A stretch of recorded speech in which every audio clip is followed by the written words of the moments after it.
Speaker is Executive Max Bees, who's at Rockefeller University, Berkeley, speaking about jamming these waxiness in dense tissues. Hi. So I'd like to tell you a few stories about my work in looking at the mechanics and dynamics of very dense biological tissues. And throughout this week, and especially this morning, you have seen many nice examples involving collective cell migration and remodeling of dense tissues in many biological examples. So this work originally started when I was a postdoc here in Syracuse in Lisa's group, as well as in collaboration with a broader soft matter group here with Christina and Jen. I worked very closely with the former grad student of Christina, Xingbo, who is in the audience. He's now a postdoc fellow at Northwestern University.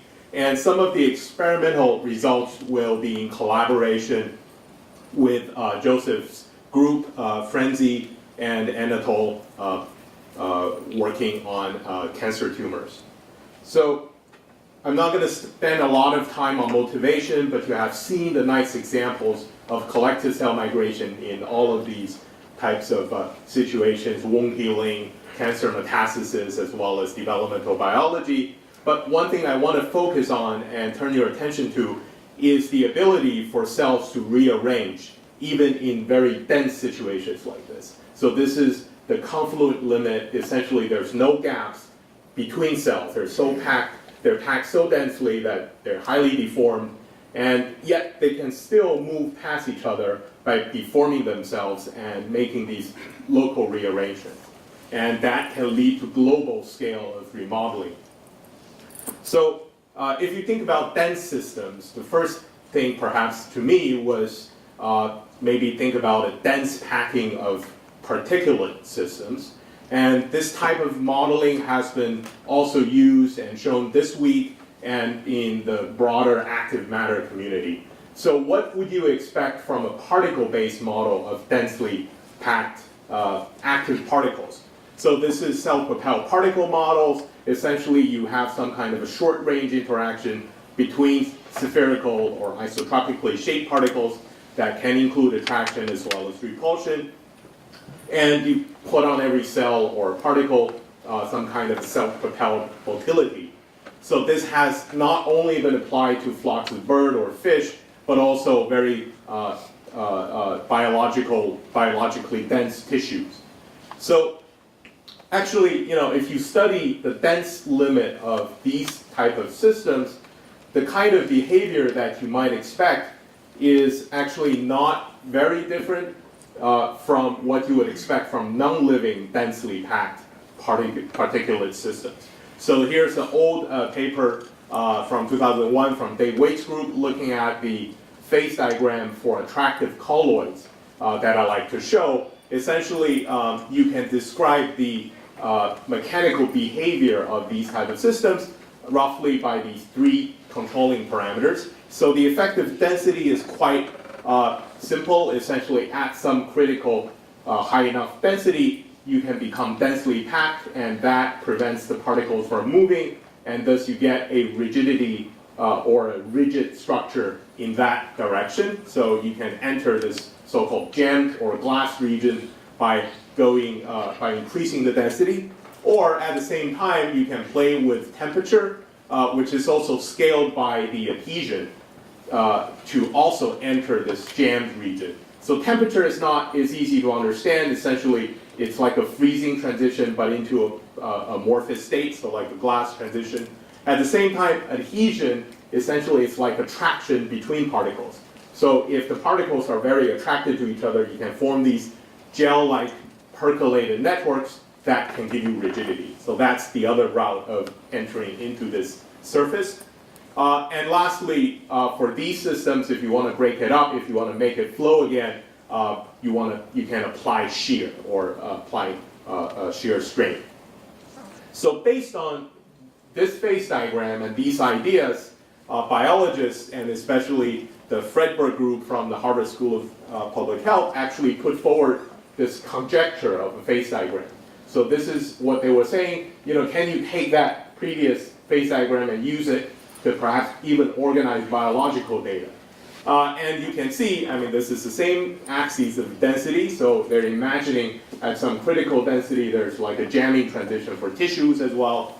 And adhesion, so temperature really doesn't do much, so really what you are left with is 1 over adhesion. So here adhesion sort of plays the same role as adhesion in these particle systems, at least what's imagined in this work.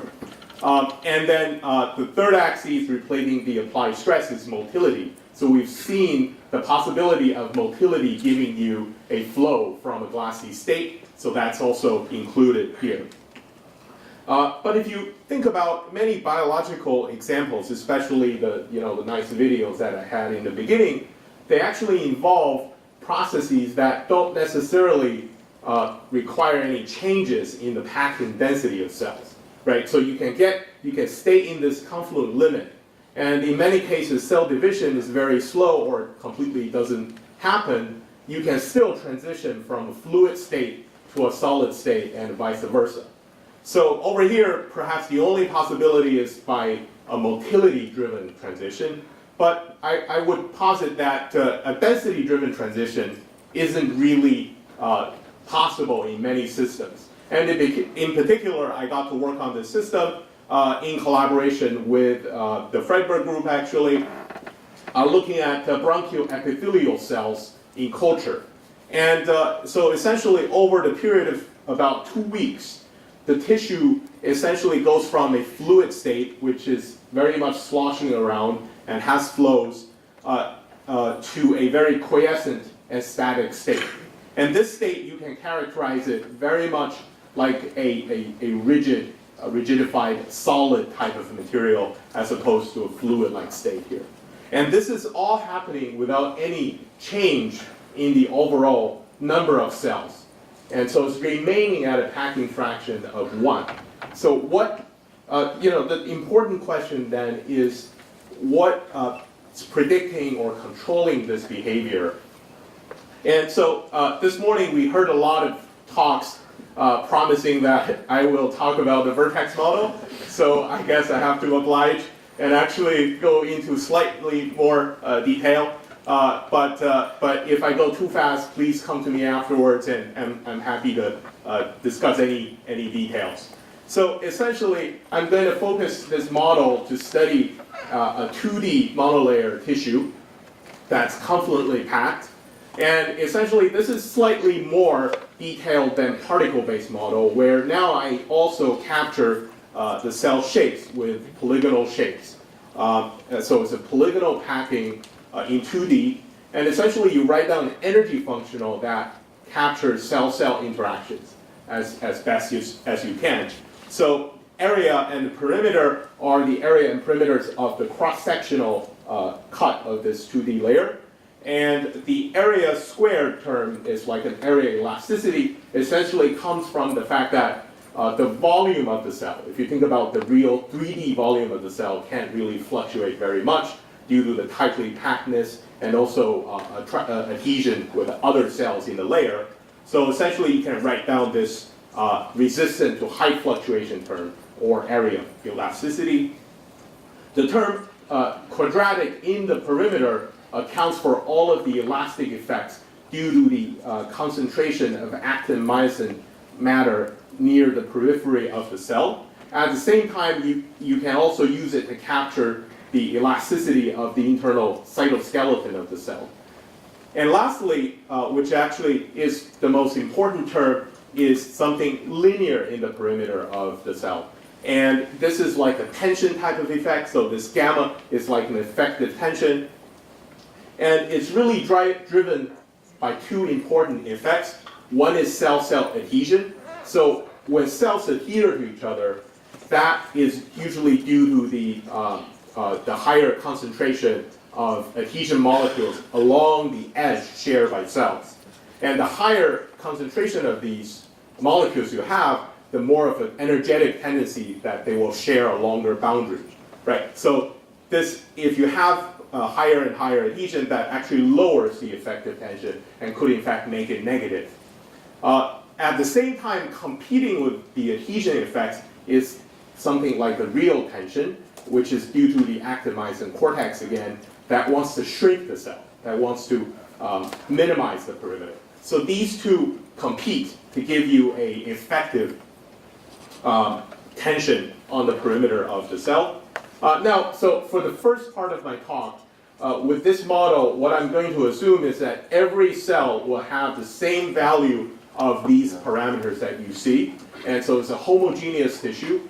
And then if you assume that, you can non-dimensionalize this energy functional for the whole tissue for when you add up the contribution for each cell. And you can define these sort of geometrically preferred perimeter as well as area in the model, and you end up with only two parameters that control the model. So the preferred perimeter, the area, the A0 has been non-dimensionalized to 1. And then R is essentially giving you the relative strength of these two terms, perimeter versus area. So what I want to do first is using this vertex model and explore what is sort of the slow time or near equilibrium type of mechanical behavior associated with tissue, and how is that controlled by these parameters.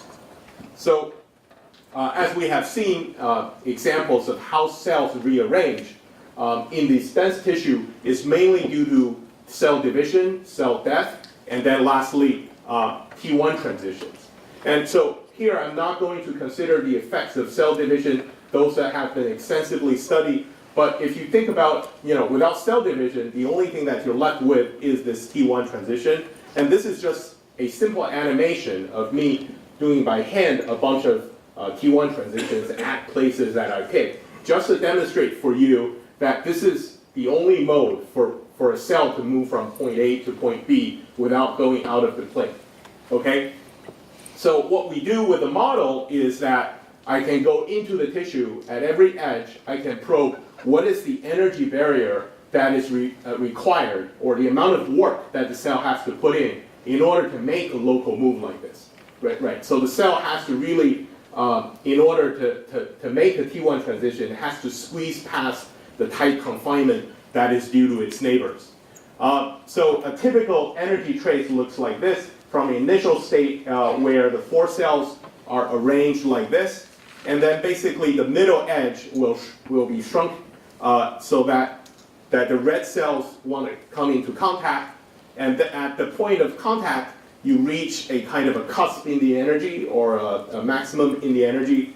And then after the T1 transition or topology changes between the 4 cells, you can relax to a different state. Okay? So you can also think of this in terms of physics terms, sort of exploring energy landscape, a potential energy landscape via these moves of T1 transitions. So you're going from one sort of metastable state to another. And so what I've been doing with this is basically collecting statistics of energy barriers. And what that gives you is an idea of how much effort the cell needs to put in order to move within this tissue, right? If it has to expend a lot of work to do that, that means the tissue is very rigid and stiff. If the cells can easily just rearrange, that means you have a fairly soft tissue. So what is interesting as a function of these parameters is actually, so if you look at the average energy barrier for the tissue as a function of this preferred target perimeter, actually the energy barrier vanishes at a special point in terms of this P0. And we spend a lot of time characterizing this as a true sort of a proper second order rigidity transition, where you can think of this as an order parameter that vanishes at the vicinity of a phase transition. And you can actually come up with a scaling ansatz saying that P0 minus some special P0 star gives you the distance to the critical transition.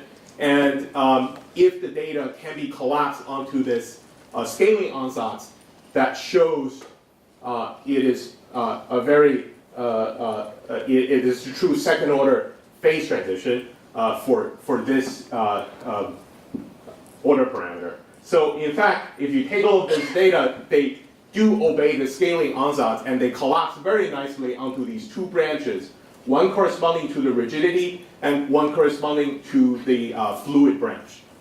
So with this kind of analysis, it's really useful for figuring out where that transition is. And I've done a lot to understand where that transition is, but I'm not, in the interest of time, I will not be able to go into that. So if you like to know that story, I'm happy to tell to you in private.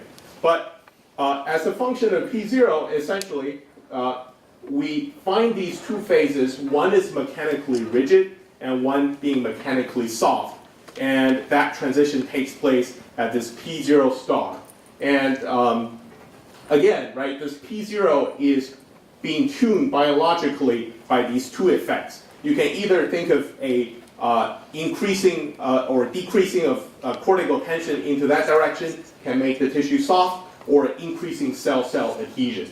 So one interesting result is that this is a little bit different from the effect of adhesion with particle-based models. So as you saw before, with particle-based models, the more attraction there is, they actually tend to get stuck together.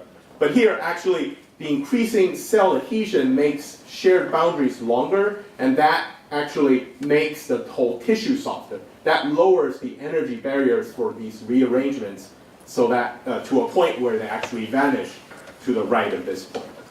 So up to now, it's all basically probing the vertex model by just minimizing this energy functional and looking at, what are these sort of equilibrium tissue shapes like and what their mechanical property is. So I'd like to talk about another part of the story which adds motility into the model, because after all, cells are very motile even within this tissue. Okay? So the way that we add in cell motility is sort of a hybrid model of what you have seen in the vertex model and what people have worked on for many years, the self-propelled particle model. And that's why we call it, give it also a hybrid name, self-propelled Voronoi model. So here's the simple idea. So you take what people have already used to model motility for self-propelled particles. Essentially, I start with a bunch of point particles and giving each one a polarization vector. And I say along that vector, I'm going to apply a constant force of motility given by V0. And the evolution of that vector is completely random. So it's rotationally random, and there's a noise giving you how often it rotates. So this is sort of common and already done in active matter. But the interactions between the particles is not just given by the distance between the points, is rather given by the shape of these cells as determined from a Voronoi tessellation of these point patterns. Okay, so this is sort of the combination of these two types of, where you take, when you consider interaction, you really have to think about the whole shape of the cell. And to calculate the effective interaction due to the shape, you can ask how much the energy change as you move the center of the particle, and then you, in response to changing its Voronoi cell shape.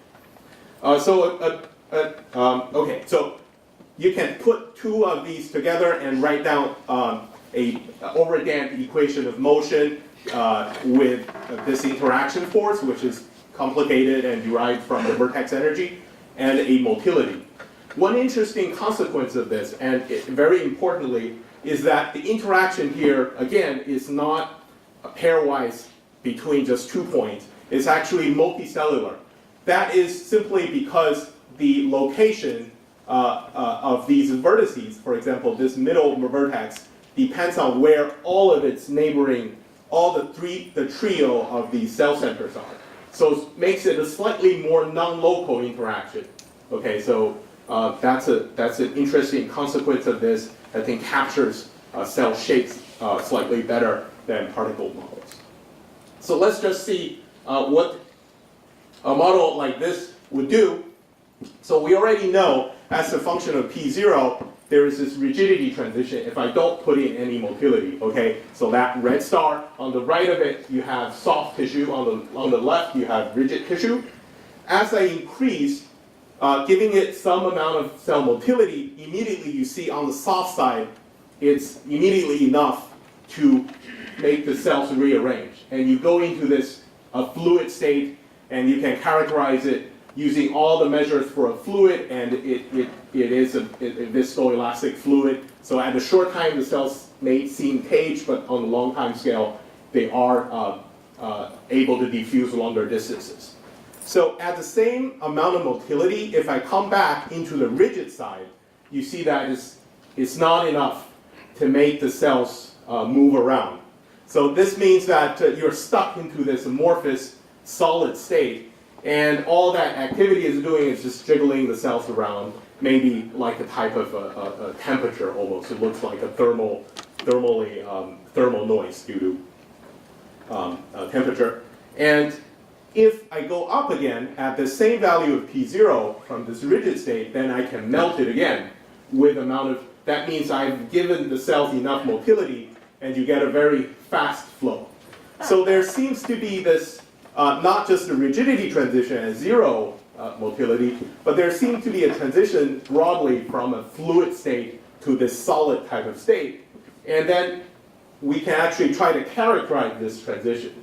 So what I want to say, this is a transition. It's like a glass transition, right? You go from a fluid state to an amorphous solid state by changing either motility or this P0 parameter. Okay, so I can look at diffusivity, and you can look at the dynamic structure factor to characterize where that glass transition happens. Using diffusivity, for example, you can get this transition between a fluid-like state and a solid-like state, and gives you a line that ends up at this rigidity transition. Okay, so and then you can look at cell tracks, which are everywhere, and here they're truly caged. What's really interesting here with these type of model, one thing I should say is this kind of transition, by the way, right, it's not a changing, there's no change in density.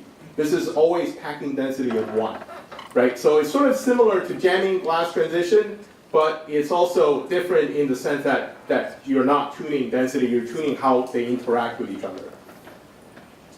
What's interesting about characterizing where the boundary is, it seems that you can actually come up with a shape-based order parameter for determining where the fluid is and where it becomes a solid. So if you look at a fluid state, they tend to have elongated shapes, and they tend to have a higher perimeter. And in the solid, they're more compact.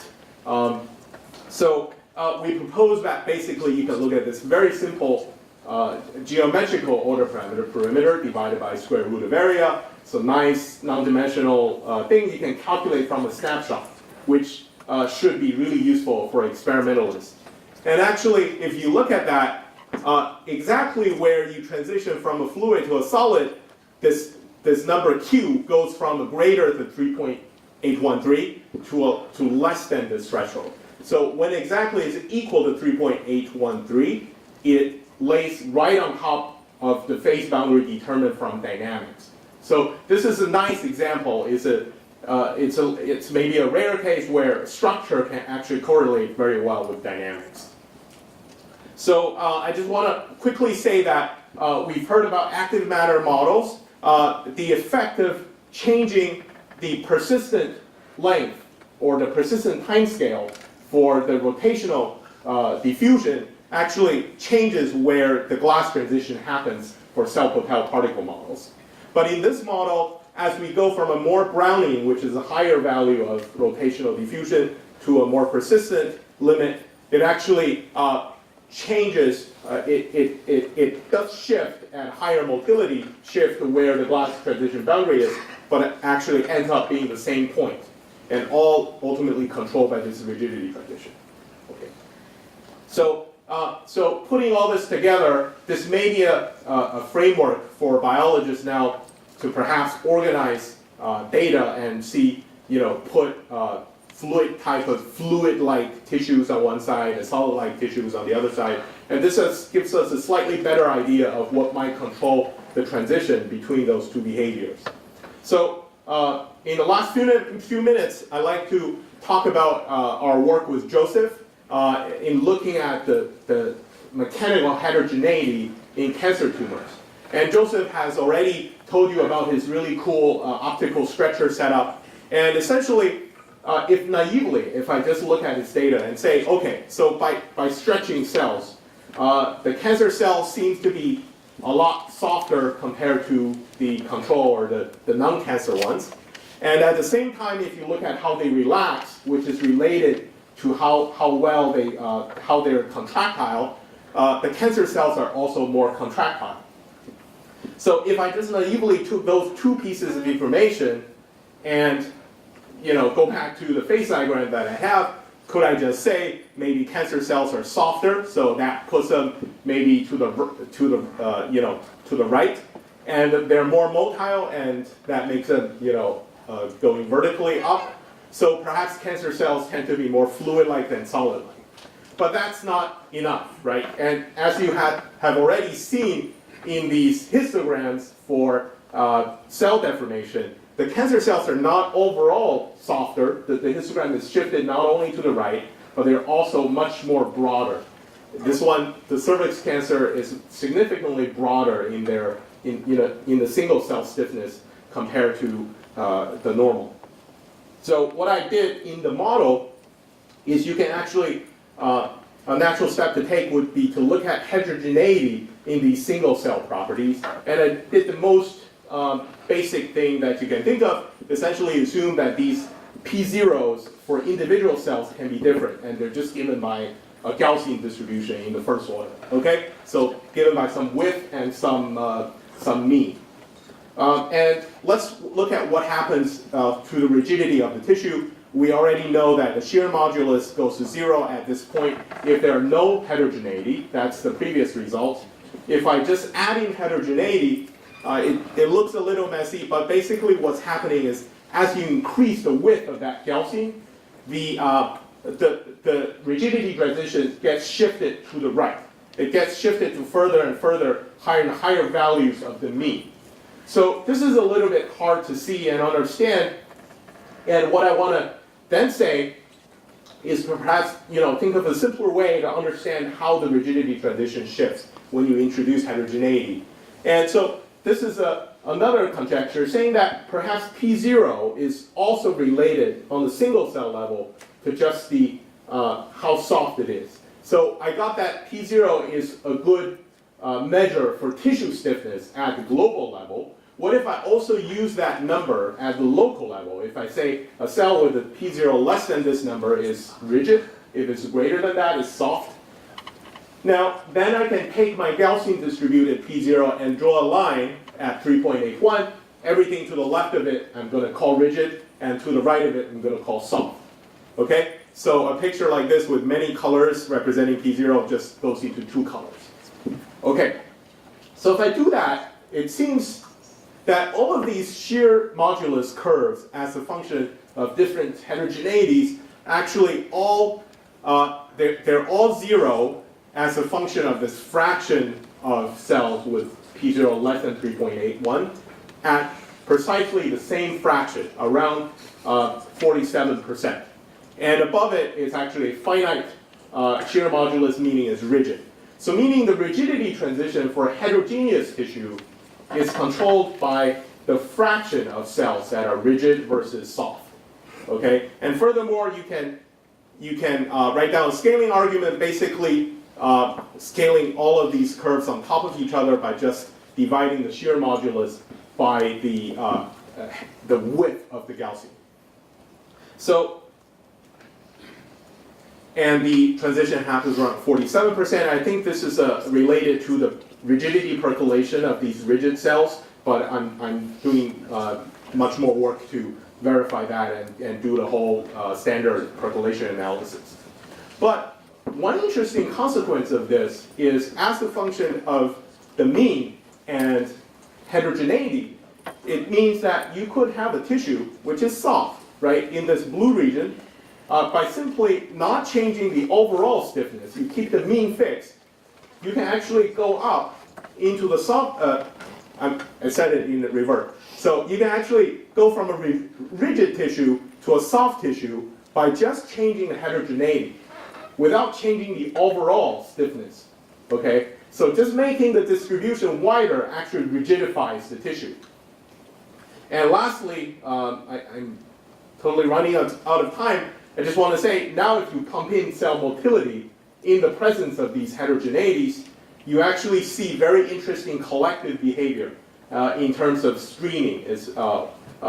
So Joseph mentioned streaming behavior earlier, and this streaming behavior actually is not a result of any kind of alignment effect that we put in simulation, and we don't have any explicit alignment. This is streaming of the soft cells along other soft cells simply due to mechanical cues. All right, it's simply it's easier for soft cells to go along other soft cells rather than going against the rigid mass, the rigid cells in the tissue. So you can do statistics and show that these green labeled cells are the softer ones, and they indeed tend to go along each other, go along these string-like structures much more often than going perpendicular to that. So finally, I just want to put this sort of a toy of a video here. This is soft cells surrounded by rigid cells, okay? And so you're not seeing the rigid cells. I just want to emphasize this. And you see the stream of the soft cells actually invading into the rigid cells, okay? But one thing I should say is this stream behavior here, what we see is highly transient, right? Because there's no alignment, you're not going to get a stream that goes on forever. It's basically ultimately controlled by the persistent timescale of the cells. But at least at these short time scales, cells tend to go along these one-dimensional structures simply because mechanically it's much easier to follow another soft cell than invading into the rigid mass. So I'm just going to put up my conclusion. Thank you for your attention. I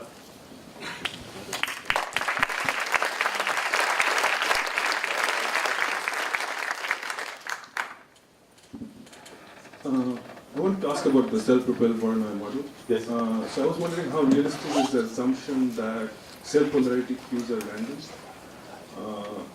I would rather expect a sort of feedback with the shape order parameter Q. Yes, I think that's like highly anisotropic shape to sort of give a cue. So have you thought about this geometric cue? Yeah, so I have thought about that a little bit. So what I should say here, right, this is the 0th order of implementing cell motility into a shape-based model. And you can think of many more realistic situations where the cell motility is correlated to cell anisotropy, cell elongation, and external cues. So those are all sort of the future roadmap.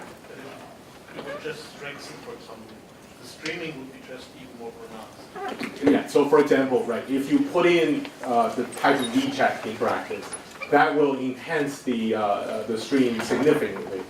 But I just wanted to show that stream can even, yeah. So my first guess is that would also enhance. So a bit of a combination of a comment and a question. As you know, in the work that I talked about, we looked at what you call heterogeneity, what I would call quench disorder in the system, and found that indeed it's a very important factor in where exactly that transition from tense to floppy happens.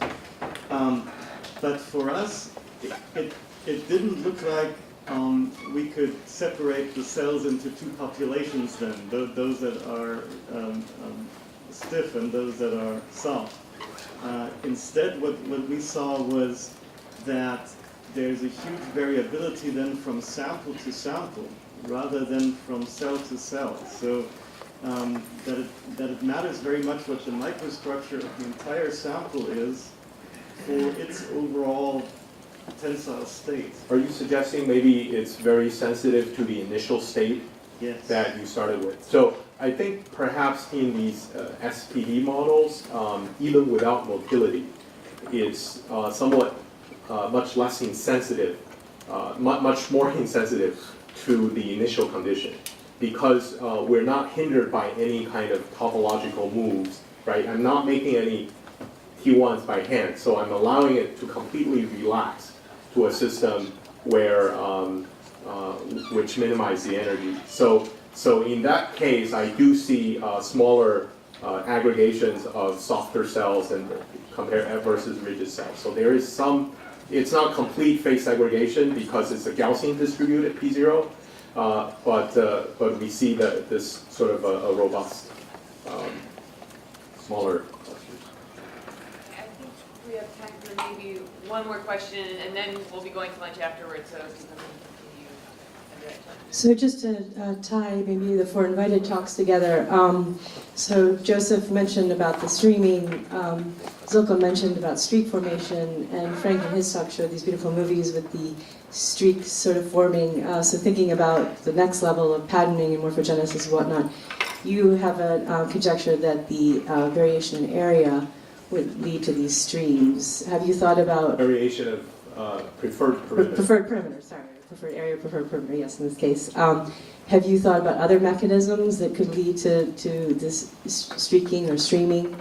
In the sense of, maybe each of these different cases there's a different basis for it, but anyway, so have you thought about other? I think usually when people look at like streaming behavior and collectively, moving along the same track, it's typically, I guess, I may be wrong, but due to something patterning the external environment, like chemical or mechanical cues.